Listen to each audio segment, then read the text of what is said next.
यो 2 दिनको कार्यक्रमको मैले समीक्षा गर्नुपर्ने भएको हुनाले समय अलिकति लाग्छ कि म माफी चाहन्छु, तर म यसलाई दिएको यथा समयमा 15 मिनट भन्नुभएको छ, 20 मिनट मलाई पहिले दिनुभएको, छिटो सक्न चाहन्छु। मैले केही चाहिँ एनालिटिकल कुराहरू म त्यता जान्छु, कुनै चाहिँ म यो बुझा छैन, म पढेर मात्रै सुनाउँछु कि जसले गर्दाखेरि त्यो सबै कुरा चाहिँ आउन सकोस् भन्ने मैले चाहेको छु। र अब म पहिला हिजोको सत्रको कुरा म यहाँ झिक्न चाहन्छु। मातृभाषाको यो शिक्षणको कुरा छ। अब यसलाई यो 19 जना हाम्रो विद्वानहरूले छलफल गर्नुभएको छ र आजको सत्रमा चाहिँ त्यस्तै जम्मा गरेर हाम्रो चाहिँ 29 जना जति विद्वानहरू चाहिँ हाम्रो छलफलमा हुनुहुन्थ्यो। उहाँहरूले बोलेको कुराहरूलाई मैले यहाँ निचोडमा निकाल्ने प्रयत्न गरेको छु र म हिजोको सत्रमा जान्छु। र हिजोको मातृभाषाको सत्रमा के भनिएको छ भन्दाखेरि, यसलाई मैले 4वटा शीर्षकमा राखेँ छिटोको लागि। एउटा छ हिस्ट्रीको पाटो मैले लिएँ, एउटा चाहिँ अभ्यास, मातृभाषाको अभ्यास र पीडा के भयो त्यसलाई मैले त्यो पाटोबाट गएँ। अनि अर्को चाहिँ समस्या के आयो, चुनौती के आयो त्यतापट्टि गएँ। र चौथो कुरा चाहिँ मैले निदानको उपायहरू के गर्नुपर्छ, हाम्रो विद्वानहरूले के सुझाउनु भयो त भन्ने कुराहरूलाई मैले यहाँ चाहिँ लिएको छु। अब म पहिले इतिहासको कुरोबाट जान्छु। अब मातृभाषाको शिक्षणको कुरा आउँदाखेरि मातृभाषा बारेमा हामीले कुरा उठाएको कुरा चाहिँ यो विद्वानहरूले हिजो बोल्नुभएको कुराहरू मैले सरसर भन्दैछु। राणाकालबाटै यो चाहिँ आएको, भाषिक विभेद अन्त्य होस्, सबैलाई समानता प्राप्त होस् भन्ने धारणा राणाकालमै आएको बुझिएको छ। त्यस पछाडि 7 सालमा आयो, 2028 सालमा नयाँ शिक्षा योजना आउँदाखेरि पनि त्यो आयो। 46 सालबाट त बृहत रूपमा यो चाहिँ सुरुवात नै भयो र 47 सालमा नेपाल अधिराज्यको संविधान बन्दाखेरि त्यहाँ चाहिँ के बन्यो भन्दाखेरि नेपालमा बोलिने मातृभाषाहरू सबै राष्ट्रभाषा हुने भनेर चाहिँ संविधानमा चाहिँ व्यवस्था गरियो। यसरी संविधानमा व्यवस्था गरिसकेपछि मातृभाषा शिक्षाको नीति चाहिँ नेपालमा चाहिँ पहिलोचोटि चाहिँ सुरुवात भयो। तर यो विगत यति लामो समयसम्म पनि मातृभाषा शिक्षणको कुराहरू चाहिँ हामीले अहिलेसम्म चाहिँ त्यसलाई पुरा गर्न सकेका छैनौँ भन्ने कुरा आएको छ। अब त्यो इतिहास अहिले आउँदाखेरि 72 सालको नेपालको संविधानमा पनि के भनिएको छ भन्दाखेरि मातृभाषा सम्बन्धी नीतिमा चाहिँ यो सरकारी कामकाजको भाषा चाहिँ नेपाली हुने भनेर भनिएको छ। तर यसरी नेपाली हुने भनिए पनि त्यहाँ के व्यवस्था गरिएको छ भन्दाखेरि प्रदेश सभामा चाहिँ बहुसंख्यक जनताले बोल्ने भाषा के हो त्यो भाषालाई लिएर 1 वा 2 भाषा सरकारी कामकाजको भाषा हुनेछ भनेर अहिलेको संविधानले पनि खकुलो बनाएको छ। त्यसै गरिकन अहिले मातृभाषा शिक्षणको कुरा, विकासको कुरालाई लिएर स्थानीय सत्तालाई पनि यो अधिकार चाहिँ दिएको छ। र के भनेको छ भन्दाखेरि यो भाषा, संस्कार, संस्कृति उत्थान र विकासको लागि सबै योजना बनाउने, त्यसलाई कार्यान्वयन गर्ने कार्य चाहिँ यो स्थानीय सत्ता अहिले नगरपालिका, गाउँपालिकाहरूले गर्ने भनेर भनिएको छ। इतिहासको कुरा चाहिँ म यति तपाईँहरूलाई चाहिँ पस गर्न चाहेँ, हाम्रो छलफलबाट आएको कुरो। अब मातृभाषाको शिक्षण गर्दाखेरिको हाम्रो अभ्यास र हामीले के पीडा पायौँ, मैले छोटो कुरा यहाँ भन्न चाहन्छु। पहिला म बान्ता भाषा प्रतिष्ठानले यो कार्यक्रम अगाडि बढाएको मातृभाषाको बारेमा कुरो राख्छु। जम्मा उहाँहरूले 91वटा विद्यालयमा मातृभाषा शिक्षण गर्नुभयो। सम्भवतः यो पहिलो हो नेपालको लागि। त्यस पछाडि चाहिँ चाम्लिङ आउँछ किराँत राईको सन्दर्भमा यो छ। अब नेपालकै सन्दर्भमा चाहिँ यो वर्ण पहिचानको कुरा म फेरि यहाँ आएँ। सिलसिला त्यति मिलेन, तैपनि 24वटा भाषाको वर्ण पहिचान भएको छ, त्यो अभ्यास भएको छ। र वर्ण पहिचान गर्दाखेरि 43वटा वर्ण फेला परेको छ, 43वटासम्म वर्ण फेला परेको छ।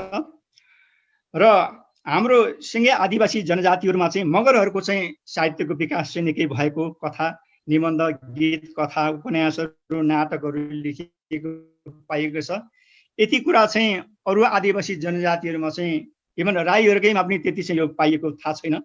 त्यसै गरिकन सरकारी पदाधिकारी जोबाट हाम्रो गोपाल सरबाट पाएको कुरा के भन्दाखेरि नेपालभरि 501वटा विद्यालयमा चाहिँ मातृभाषाको पढाइ चाहिँ सुरु भएको थियो। तर अहिले त्यसको कन्टिन्युटी छैन। अब अन्य भाषिक समुदायमा यो प्रभाव मातृभाषाको प्रभावको कारणले गर्दाखेरि अन्य भाषिक समुदायमा पनि यो भाषामा आधारित गीतहरू कविताहरू आउन थालेको जानकारी पाइएको छ र मातृभाषाको अभ्यास गर्ने क्रममा एउटा विदेशी प्रोजेक्टको कुरा आएको छ। यो बडो कथा जस्तो रहेछ। फिनल्यान्डबाट एउटा प्रोजेक्ट दिएछ कि मातृभाषा उत्थान गरोस् भनेर, कार्यक्रम बनाओस् भनेर। यो कार्यक्रम चाहिँ बटम टु टप प्रोग्राम रहेछ। यो तलबाट माथि उठोस् भन्ने खालको। नेपाल सरकारको चाहिँ माथिबाट तल जाओस् भन्ने, तर यो चाहिँ तलबाट माथि जाओस् भन्ने रहेछ। र धनकुटा भोजपुरतिर यो प्रोग्रामलाई लागू पनि गरियो। 24वटा विद्यालय पनि लागू गरियो।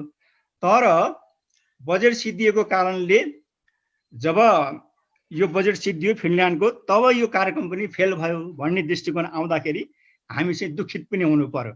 तर एउटा कुरो के रहेछ भन्दाखेरि यही प्रोग्रामको विषयले लिएर कतिजनाले चाहिँ तपाईँको पिएचडी पनि गरेका रहेछ भन्ने कुरा पनि जानकारी भयो।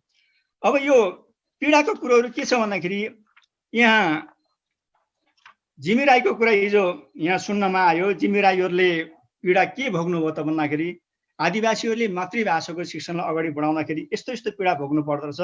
त्यो अरूको लागि, अरू जो गर्न चाहँदैछन् उहाँहरूको लागि पनि यो चाहिँ एउटा उदाहरण बन्न सक्छ कि उहाँहरूलाई पाठ्यक्रमले नै, पाठ्यक्रम विकास केन्द्रले नै पाठ्यक्रम नै स्वीकृत गरेन। एउटा कुरो स्वीकृत गर्दाखेरि उहाँहरूलाई कोटामा पारियो। यस्तो खालको कुराहरू छन्। पाठ्यक्रम स्वीकृत भइसकेपछि पाठ्यपुस्तक बनियो, अब विद्यालयमा पढाइ गर्नुपर्ने भयो। पीडा कहाँ आयो भन्दाखेरि तपाईँको त्यहाँको सरकारवाला त्यहाँ चाहिँ विद्यालयलाई चाहिँ उहाँले कन्भिन्स नै गर्न सक्नु भएन। आफ्नै स्टेक होल्डरले, सरकारवालाहरूले त्यसलाई चाहिँ स्वीकार्न सक्नु भएन सुरुमा। पछि पढाइ सुरु भयो, पुस्तक नछापिएर उहाँले फोटोकपी गरेर चाहिँ उहाँले पठाउनु पर्यो।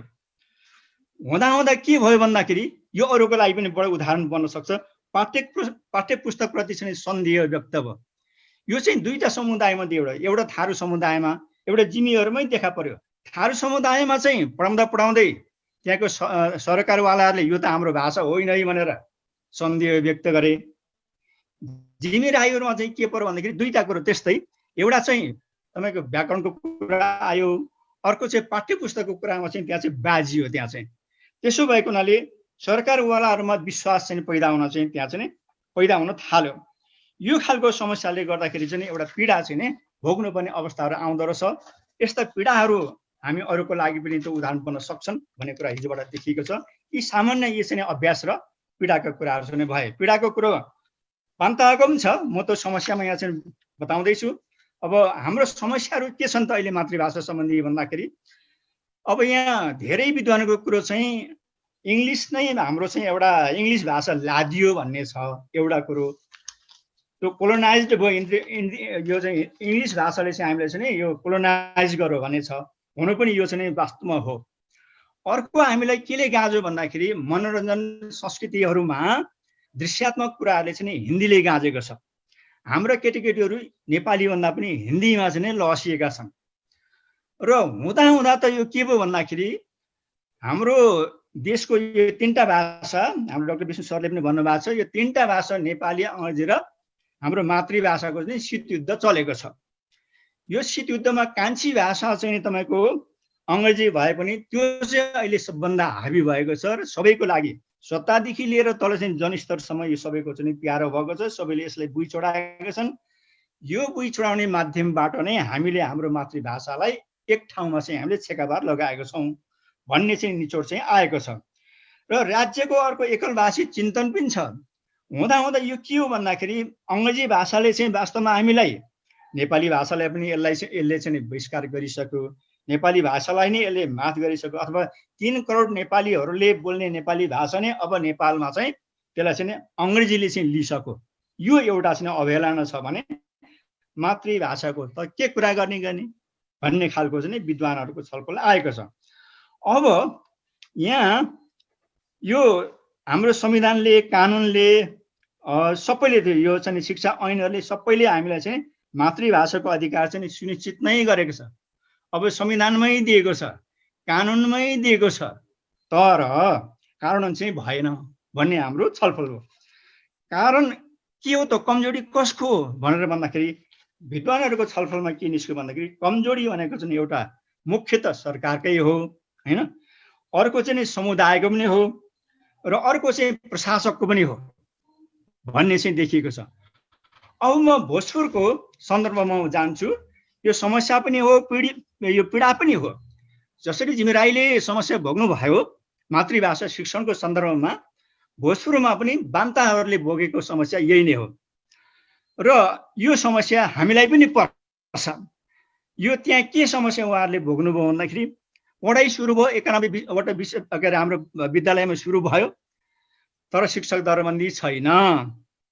जनशक्ति नभएपछि कसरी अगाडि बढ्ने? पाठ्य पुस्तक छैन, पाठ्य पुस्तकको अभाव छ। विद्यालयमा मातृभाषा पढाइ त भयो, तर विद्यालयकै अब परिवारले चाहिँ अथवा त्यहाँ पढ्ने विद्यार्थीहरूले मातृभाषा भन्दा पनि इङ्ग्लिसप्रति चाहिँ मोह राख्न थाले। स्टेक होल्डरहरूको चाहिँ कुनै चासो भएन, सरकारवालाको कुनै चासो भएन, राज्यले निरन्तरता पनि दिएन छ। तसर्थ उहाँहरूले भएको समस्या के हो भन्दाखेरि पीडा, अहिले चाहिँ उहाँहरूले 91वटा विद्यालयमा पढाइ भएको कुरो चाहिँ अहिले 11वटा विद्यालयमा मात्रै सीमित हुन आइपुगेको छ। यसो हो भने हाम्रो मातृभाषाले कसरी उत्थान पाउला? त्यो 91बाट बढेर डबल 91 हुनुपर्ने ठाउँमा 11मा झर्नु भनेको त्योभन्दा पीडा अरू के हुन सक्छ? राज्यले यसलाई किन हेरेन? नेताले यसलाई किन हेरेन? हामीले पनि किन यसलाई चाहिँ हेर्न सकेनौँ? त्यो हामी सबैको दायित्व हुन जान्छ। तर सबभन्दा ठुलो दायित्व चाहिँ राज्यले किन हेरेन भन्ने कुरा चाहिँ यो आउँछ। समस्याको कुरोमा एउटा लिपिको कुरा पढ्यो, हिजो आएको छ। 3टा लिपिको कुरा हिजो झिक्नु भएको छ हाम्रो डाक्टर तारामणिज्यूले। टिबेटो बर्मन लिपि छ, इन्डो आर्यन लिपि छ अनि देवनागरी लिपि छ। यो 3टै लिपिले चाहिँ हाम्रो यो मातृभाषाको वर्णहरूलाई चाहिँ लेख्न सक्दैन। त्यसो भएको हुनाले एउटा समस्या छ। अब साझा वर्णमाला बनाउनु पर्छ भन्ने चाहिँ उहाँहरूले चाहिँ यो सुझाउनु भएको छ। र यो समस्यामा यहाँ धेरै कुराहरू गर्नुभएको छ। ती समस्याहरू मध्येमा चाहिँ एउटा शासक प्रशासकको मिलेमतो भएको छ है, यहाँ फिक्सिङ भएको छ है, म्याच फिक्सिङ भएको छ। म्याच फिक्सिङ भयो भने के हुँदो रहेछ भन्दाखेरि म्याच खेल्नेवालाहरूले चाहिँ हारिदिँदो रहेछ र पैसा कमाउँदो रहेछ। यहाँ चाहिँ के म्याच फिक्सिङमा के भएको छ भन्दाखेरि काम गरे जस्तो गर्ने, पुरस्कार पनि पायो होला कतिले, तर चाहिँ त्यसको चाहिँ रिजल्ट चाहिँ 0 हुने, यो खालको शासक पनि परेको प्रशासक पनि परेको। त्यसो भएको हुनाले यो हाम्रो चाहिँ समस्या भएको छ भन्ने कुरा चाहिँ यो चाहिँ आयो। अब अर्को के यो दिव्य उपदेशमा यो भनेको कुरा के छ भन्दाखेरि यो दिव्य उपदेशमा हाम्रो आदिवासी जनजातिहरूलाई पछाडि पार्ने धेरै खालका चाहिँ हाम्रा नीतिहरू त्यसमा उल्लेख छ। त्यही अनुसारको अहिले चाहिँ राज्यले चाहिँ हामीलाई विभेद गरेको छ। मातृभाषा साहित्यलाई नेपालको सम्पदा नठान्ने शासकीय उपल्लो जातिको चाहिँ दृष्टिकोण छ। मातृभाषाबाट आएको कृतिलाई चाहिँ जातिवादी भयो भन्ने एउटा दृष्टिकोण अहिले राज्यबाट चाहिँ राज्यको उपल्लो तहबाट जातिहरूबाट लाग्ने गरेको हुनाले हाम्रो मातृभाषा पनि फस्टाउन सकेको छैन। यस हिसाबले राज्यको स्थिति कस्तो छ भन्दाखेरि मातृभाषाको उत्थान होइन, मातृभाषालाई खाने भेम्पायर बनेको छ भन्ने चाहिँ हाम्रो विद्वानहरूको चाहिँ यो चाहिँ हिजोको छलफल आएको छ।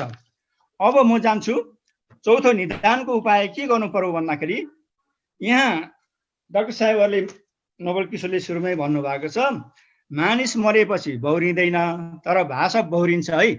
हिब्रू भाषाको उदाहरण उहाँले दिनुभएको छ, उहाँ धेरै ठाउँ उहाँले दिँदै आउनु भएको छ। हामीले मातृभाषालाई पनि त्यसको ठिकसँग अभिलेखीकरण गरेर भाषालाई बहुराउनु पर्छ। हाम्रो भाषा भनेको के हो भन्ने विषयमा एउटा हिजो पनि छलफलमा आएको छ। पुर्खौली हो कि मातृभाषा हो भन्ने कुरा आएको छ। अब यहाँ चाहिँ हामीले अहिले पनि आज पनि त्यो कुरा आएको छ। अब हाम्रो मातृभाषा भनेको चाहिँ पुर्खौली भाषा भनेकै मातृभाषा हो भन्नेमा चाहिँ हामी जानुपर्छ है भन्ने चाहिँ कुरा आएको छ। अब कुनै एक भाषालाई मात्रै प्राथमिकीकरण गर्न हुँदैन, बहुभाषी शिक्षा चाहिँ हुनुपर्छ। त्यही नै हो समाधानको उपाय। सङ्घीय सरकार, स्थानीय सरकारले जिम्मेवारी वहन गर्नै पर्छ। उनीहरूले जिम्मेवारी वहन गरेनन् भने स्टेक होल्डरहरूले मात्रै पाखुरो सुर्केर हुनेवाला केही छैन भन्ने कुरा पनि हिजो आएको छ। मातृभाषा शिक्षणको लागि यो 10-12वटा कुराहरू चाहिँ आएको छ। मातृभाषा यदि उत्थान गर्नुपर्ने हो भने, मातृभाषाको शिक्षण गर्नुपर्ने हो भने यी कुराहरू चाहिँ हुन आवश्यक छ। विद्वानहरूले सुझाउनु भयो। एउटा कुरो के हो भन्दाखेरि विद्यालय परिवार तयारी हुनुपर्छ। त्यहाँ चाहिँ त्यसमा विद्यालय परिवारमा प्रधान अध्यापक आफै चाहिँ तपाईको तयारी हुनुपर्छ, शिक्षक तयारी हुनुपर्छ। त्यस पछाडि विद्यालय व्यवस्थापन समिति तयारी हुनुपर्छ, सरकारवालाहरू तयारी हुनु पर्यो, शिक्षा कार्यालय उत्सुकतापूर्वक लाग्नु पर्यो, घरको आमा बाबु पनि लाग्नु पर्यो, अनि शिक्षक दरबन्दी यथेष्ट हुनुपर्दछ। शिक्षकहरूलाई तालिम दिनै पर्छ। तालिम नदिकन शिक्षकले पढाउन सक्दैन। यहाँ त के सुझाव आएको छ भन्दाखेरि कम्तीमा बेचलर गरेकोले मातृभाषाको शिक्षण गर्न आवश्यक छ भनिएको छ। त्यस्तै गरेर पाठ्य पुस्तकको व्यवस्था हुनै पर्छ, बजेटको व्यवस्था हुनै पर्छ र भाषालाई हामीले यो वकितम र लिखितम दुईटैबाट हामीले अगाडि बढाउनु पर्दछ। र अन्तर्राष्ट्रिय जगतमा हेर्दाखेरि पपुवा न्युगिनी र इन्डोनेसियाले आफ्नो मातृभाषाको संरक्षण, उत्थान, शिक्षण जसरी गरेका छौँ त्यो नमुनालाई हामी नेपालले पनि अपनाउनु पर्छ भन्ने यो सुझावहरू चाहिँ आएको छ। र यसमा हामीले म पनि के थप्छु भन्दाखेरि यो नैतिक जिम्मेवारी हामी सबैले यायुखा, किराँत राई प्रज्ञा परिषद, सम्बन्धित भाषिक भातृ संस्थाहरू सबैले यो चाहिँ लिनै पर्दछ। अब यो मातृभाषा साहित्यलाई चाहिँ हेप्न हुँदैन। हामीले साहित्य विस्फोटन हुन सक्छ। शेक्सपियरले कुनै बेला कविता वाचन गर्दाखेरि ढुङ्गा पनि उफ्रन्थ्यो भन्ने पनि हामीले सुनेका छौँ। साहित्य त्यस्तै गरेर परिवर्तनकारी हुनुपर्दछ। साहित्य स्तुत्य खालको, कसैको स्तुत्व ज्ञान गर्ने खालको हुनु हुँदैन। हाम्रो साहित्य हाम्रो मातृभाषी नेपाली साहित्य हुनुपर्छ। हाम्रो त्यो चाहिँ परिवर्तनकारी हुनुपर्दछ। मातृभाषा भाषीको लागि मात्र होइन, मातृभाषा चाहिँ मातृभाषीको लागि मात्र होइन, सबैको लागि हो भन्ने भावना राज्यमा आउनु पर्दछ। स्थानीय सरकारले हाम्रो कुरा मानेन भने के गर्ने भन्ने कुरा गर्दाखेरि कानुनी तहले पनि खोज्नुपर्छ। पहिले चाहिँ हामीले कन्भिन्स गर्नु पर्यो स्थानीय सरकारलाई हाम्रो कुरा मातृभाषा शिक्षणको लागि। मानेन भने संविधान र ऐन कानुनले दिइसकेको कुरा किन मान्दैन भनेर कानुनी उपाय पनि खोज्नुपर्छ। त्यो हाम्रो अन्तिम उपाय हो भन्ने पनि आएको छ। यो र म नाथमणिको कुरालाई यहाँ सानो समर्दै के भन्न यो सक्न चाहन्छु यो भाषाको कुरो। उहाँले भन्नुभएको छ, नसप्रनु आफू बिगारी अरूलाई, नबिगार्नु अरूलाई सपारी आफूलाई, आफू पनि सप्र अनि सपार अरूलाई भन्नुभएको छ। हामीले यो सन्देशलाई चाहिँ अहिलेको राज्य र हाम्रो स्टेक होल्डरहरूले त्यसलाई चाहिँ समान रूपमा बुझ्यो भने हामी अगाडि बढ्न सक्छौँ। मातृभाषा सम्बन्धीको कुरो मैले हजुरहरूलाई यति राखेँ। अब यो आजको विषय आसन्न यो जनगणना सम्बन्धीको विषयहरू होस् या चाहिँ अब सूचीकरणको विषयहरू भएस, यी जम्मै कुराहरू आजको विषयवस्तु आएका छन्। निकै लामो बहस हुन सक्दछ। यो हाम्रो डाक्टर योगेन्द्र सरले दिनुभएको कुराहरू, हाम्रो ढुण्डिराज सरले दिनुभएको कुराहरू एकदम उहाँहरूलाई म चाहिँ धन्यवाद दिन चाहन्छु। हामीले धन्यवाद दिनुपर्छ उहाँहरूलाई कि हामीले धेरै कुराहरू नबुझिरहेको कुराहरू पनि उहाँले चाहिँ आजको यो उहाँहरूको वक्ताको रूपमा रहँदाखेरि उहाँले दिनुभएको छ। उहाँहरूलाई धन्यवाद छ। त्यो सबै ज्ञान गुणको कुरा हो। अब यहाँ हामी राईको जनसङ्ख्या किन घट्यौँ भन्ने खालको कुराहरू आएको छन्। एकदमै समसामयिक कुराहरू गणेश राईले पनि उठाउनु भएको छ। हाम्रो अहिलेसम्म प्यानल छलफलमा रहनु भएको धेरै विद्वानहरूले, वक्ताज्यूहरूले यो कुरा चाहिँ उठाउनु भएको छ। यो राईको जनसङ्ख्या घट्नुमा, किराँत धर्मको सङ्ख्या घट्नुमा यो सबै कुराहरू के हो भन्दाखेरि हामी भित्रैबाट चाहिँ यो चाहिँ यो बडो नराम्रो खेल चाहिँ खेलिएको छ। हामीले त्यो हेर्नुपर्छ। हाम्रो छलफलमा पनि त्यो आएको छ। यहाँ मैले 21वटा जिल्लाको पूर्वाञ्चलदेखि लिएर मध्यमाञ्चलको हेर्दाखेरि तपाईको हाम्रा राईबाट पृथक हुने साथीहरूले सोलुमा 14,000 तपाईको चाहिँ ठ्याक्कै चाहिँ उहाँहरू पुग्नु भएको छ कि चामलिङ, बामतवा, थुलुङ, नासिरिङ, कुलुङ, बाइङ, खालिङ, मेवाङ, लोरुङ आदि आदि आदि गरेर उहाँहरू राईको जनसङ्ख्या भन्दा उहाँ हामी होइन है राई। अब यो जनगणनामा अघि मैले ढुन्डिरा सरलाई म प्रश्न पनि गर्नु जस्तो लागेको थियो। त्यो 14-15वटा यी राईहरूले उहाँहरूले जातिको रूपमा यो चाहिँ लेखिराख्नु भएको छ। अघि मिथ्याङ्क र तथ्याङ्क किन आउँछ, तथ्याङ्क मिथ्याङ्क किन आउँछ?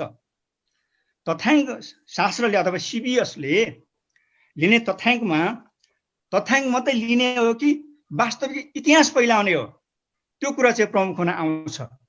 अहिले राज्यले के बुझ्नु पर्यो, सिबिएस भनेको एउटा राज्य हो, राज्यले के बुझ्नु पर्यो भन्दाखेरि राईहरू एक जाति हुन् तर बहुभाषी हुन् भन्ने कुरालाई चाहिँ राज्यले जबसम्म बुझ्न सक्दैन यो समस्या राईहरूमा आइराख्नेछ र त्यो समस्याले राज्यलाई पनि गाँजिराख्नेछ। यो कुरा हाम्रो ढुन्डिराज सरले आफ्नो संस्थामा पुर्याइदिनु हुन म हार्दिक अनुरोध गर्दछु। किराँत धर्म घटेको कुराहरू आयो। अब हाम्रो किराँतीहरू राईहरू होस्, लिम्बूहरू होस्, पछि त अब छन्त्याल जिरेलहरू पनि उहाँहरू पनि जोडिनु भएको छ, सुनारहरू होस्। हामी आफैमा बढी से बढी जान्ने भयौँ कि कसैले युवा धर्म लेखायौँ। तपाईँको 1,80,70 भन्नुभयो अघि, म त 80 पुऱ्याएको छु। 1,80,000 होइन, 1,80,000ले त प्रकृति धर्म अहिले लेखाएको छन्। क्या यो प्रकृति धर्म र यो हाम्रो चाहिँ यो किराँत धर्म भनेको के हो? त्यो एउटै कुरा होइन। किन मानिस यसरी चाहिँ किराँत धर्मबाट बाहिर जाने? किराँत धर्मबाट प्रकृति धर्म कति नजिक छ र प्रकृति धर्मबाट चाहिँ किराँत धर्म कति नजिक छ? दुईटै वस्तुले केलाउने हो भने आखिर एउटै कुरा हो, त्यसमा कुनै फरक छैन।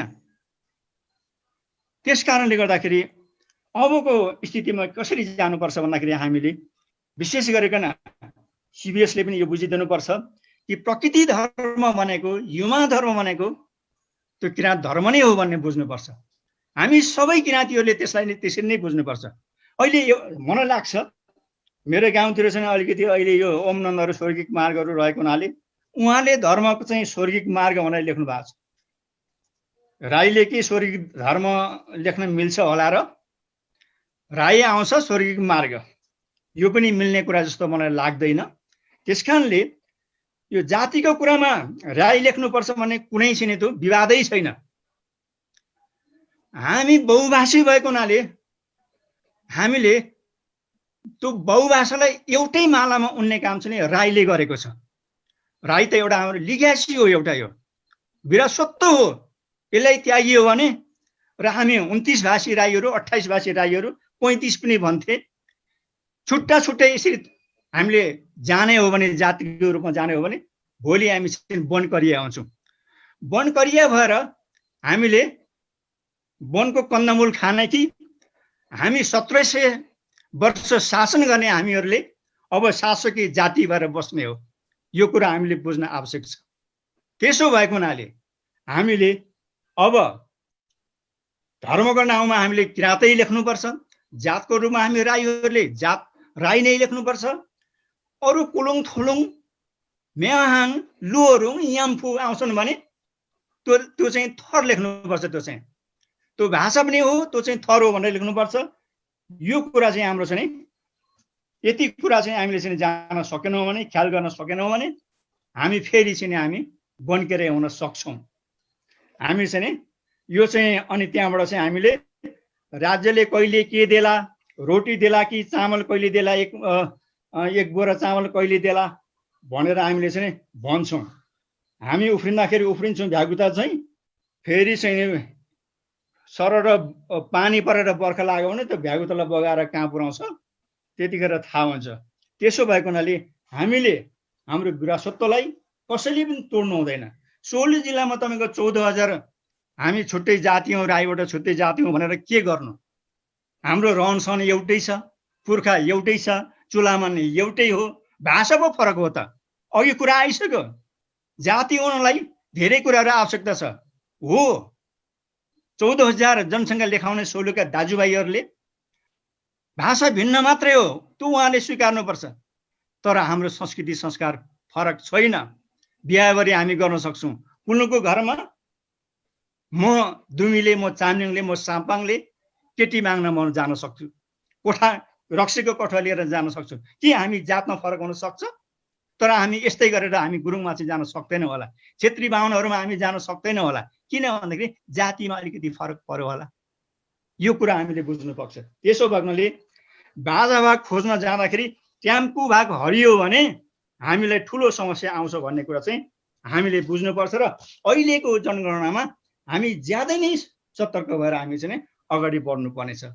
र त्यसरी सतर्क हुँदाखेरि अघि धेरै कुराहरू आएको छ।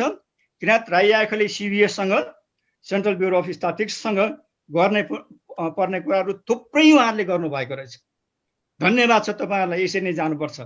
अनुगमनको कुराहरू अघि आएको छन्। यो जनसङ्ख्या लिने जनगणनाभरि हाम्रो अनुगमन गर्ने यहाँले जसलाई जिम्मेवारी दिनुभएको छ अथवा जसले जिम्मेवारी दिनुपर्ने हो, आदिवासी जनजाति महासङ्घदेखि लिएर आदिवासी जनजाति प्रतिष्ठानदेखि लिएर किराँत राई आयोगका स्थानीय संस्थाहरू, भाषिक संस्थाहरू, अहिले त म भन्छु अहिले किराँत राई आयोगको सबै भाषिक संस्थाहरू आफ्नो फिल्डमा जानुपर्छ। यहाँ बसेका चाहिँ तपाईँको चाहिँ यो काठमाडौँ बसेका प्रारम्भिक कार्य समितिले यो पुरै निगरानी गर्नुपर्छ।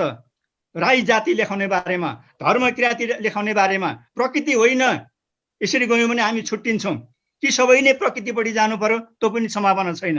कि एउटा इतिहास हामीले कायम गरिसकेका छौँ कि किराँत धर्म हाम्रो हो भनेर। त्यसो भएको हुनाले सबैले किराँत धर्म लेख्नुपर्छ। युमा होइन, त्यो नलेखौँ। युमा हाम्रै धर्म हो, प्रकृति हाम्रै धर्म हो। तर हामीले राज्यले देखाउने एउटा हतियार के हो भन्दाखेरि किराँती धर्म, किराँत धर्म भनेर हामी चाहिँ जान सक्नुपर्छ।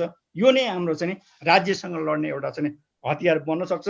होइन भने हामी तीन बित्ता उफ्रिएर काम छैन। अब यो त्यही जनगणनामा मिथ्याङ्क र तथ्याङ्कको कुरा आएको छ। यहाँ CBSलाई फेरि भन्नुपर्ने कुरा छ हाम्रो ढुण्डिराज सरलाई कि ग्राउन्ड रियालिटीमा मात्रै हामी चाहिँ आधारित नहौँ। कि ग्राउन्ड रियालिटी मात्रै हामी जाने हो भने अघि राईको कुरा जुन मैले उदाहरण दिएँ, त्यो समस्या राज्यलाई पनि त्यो समस्या परिरहनेछ।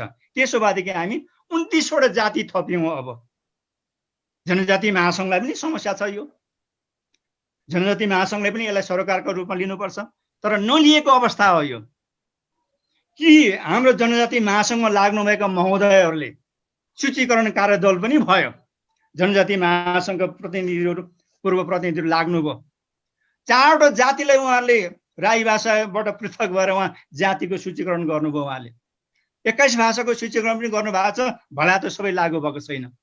जनजाति त्यो सूचीकरण कार्यदलले पनि हामीमाथि न्याय गरेको छैन। यो हामीले बुझ्नुपर्छ। यो त्यसरी हामीबाट छुट्याउने हाम्रो आफ्नै मातृ संस्था, आफ्नै ठुलो संस्थाले पनि हामीलाई चाहिँ यसरी छुट्याउने हो भने हामी कहाँ के गर्ने? अनि हाम्रो सङ्घर्ष भन्दा उहाँहरूलाई गाली गर्नुभन्दा अरू केही पनि छैन। हुन त उहाँहरूलाई पनि मलाई लाग्छ सूचीकरण कार्यदललाई पनि हाम्रो राईबाट छुट्टिने दाजुभाइहरूले तछाड मछाड गरेका छन्। मलाई लाग्छ घोप्टाइ मन्टाइ पनि गरे होला भन्ने लागेको छ। तर यो डराउने कुरो होइन। यो डराएर इतिहास मेटाउन खोज्नु हुँदैन। जसले अधिकार पाएको छ उसले सही काम गर्नुपर्छ। कसैले बाटोमा चाहिँ दागधहरू मुन्ट्यायो भनेर हामीले कोही जातिहरूलाई चाहिँ तलमाथि काम गर्ने, सूचीकरण गर्ने कामहरू कसैबाट हुनु हुँदैन। आगामी पनि हुन्छ भने कसैबाट सूचीकरण कार्यदल गठन होला, यस्तो नहोस्, राज्यले पनि यस्तो नगरोस् भन्ने हामी चाहन्छौँ। त्यहाँ कम्तीमा राईहरूको प्रतिनिधित्व हुन्थ्यो कि बा, त्यो पनि भयो जस्तो मलाई लाग्दैन। भए पनि त्यस्तो राईहरू जान सकेनन् होला जसले त्यहाँ चाहिँ भर्डिक्ट पेश गर्न सकोस्, प्रमाण दिन सकोस्। यो खालको अवस्था छ राईहरूमा। र CBSले ग्राउन्ड रियालिटी भन्दा पनि reality in history, what is there भन्ने कुरालाई चाहिँ यसलाई चाहिँ त्यो तथ्यलाई चाहिँ दिनुपर्छ। यसो हुँदाखेरि CBS चाहिँ धन्यवादको पात्र, सबैको प्रशंसाको पात्र हुनेछ। होइन भने CBSको चाहिँ तपाईँको जनगणनाको तथ्याङ्कलाई चाहिँ पछि जलाउनु पर्ने आवश्यकता पनि नपरोस् भन्ने चाहन्छु। अन्तमा यी सबै बहस पछाडि म के भन्न चाहन्छु भन्दाखेरि सबै जनजातिहरूले, सबै आदिवासीहरूले, हामी किराँती राईहरूले अब यो स्वर्णिम घडीमा अहिले निकै राम्रो पहिलेको भन्दा अहिले चाहिँ आएको छ, महलहरू पनि थपिएको छ। त्यसमा हामीले खुलाउनै पर्ने कुराहरू, अब हामी राईले चाहिँ यो मातृभाषा र पुर्खौली भाषा भरिसक्कै हामीले पुर्खौली भाषा हटाइदिएर मातृभाषा मात्रै राखौँ। दुईटै राखिन्छ भने पुर्खौली भाषा पनि मातृभाषा पनि हामीले आफूले लेख्नुपर्छ, दुईटैमा जानुपर्छ। भरिसक्कै कहाँ तराई आएको त्यहाँ चाहिँ डेलिगेसन जाओस् र पुर्खौली भाषा हटाएर मातृभाषा मात्रै राखोस् भन्ने पनि यो चाहिँ अब अहिलेको केही छलफलहरू आएको छ। म आफू पनि त्यसै भन्छु। र यो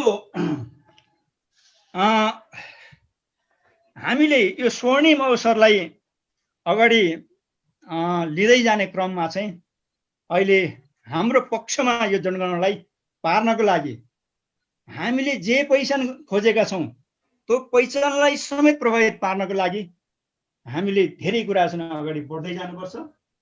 अघि भनिसके किराँत राईका सिंगै चाहिँ एउटा हाम्रो ठुलो एउटा संस्था हो, शीर्षस्थ संस्था हो, गौरवान्वित संस्था हो। त्यसले अख्तियार गर्नै पर्छ। सबै जिल्लाको चाहिँ किराँत जिल्ला अध्यक्षज्यूहरूलाई, त्यहाँको सचिवहरूलाई हजुरले बोलाउनु पर्छ र तुरुन्तै यहाँ चाहिँ आदेश दिने होइन, यहाँ बोलाएर सम्झौता नै गर्नुपर्छ।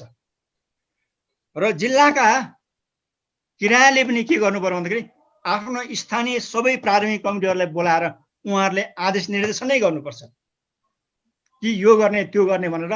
त्यसो गर्न सकिएन भने प्रत्येक भाषी संस्थाहरूले आफ्नो यतिखेर चाहिँ काठमाडौँ छोडेर हामी गाउँमा जानै पर्छ। त्यो हामी गाउँमा नजानको कारणले पनि ती प्रकृति धर्म अनेक धर्महरू चाहिँ आएका हुन् हाम्रा,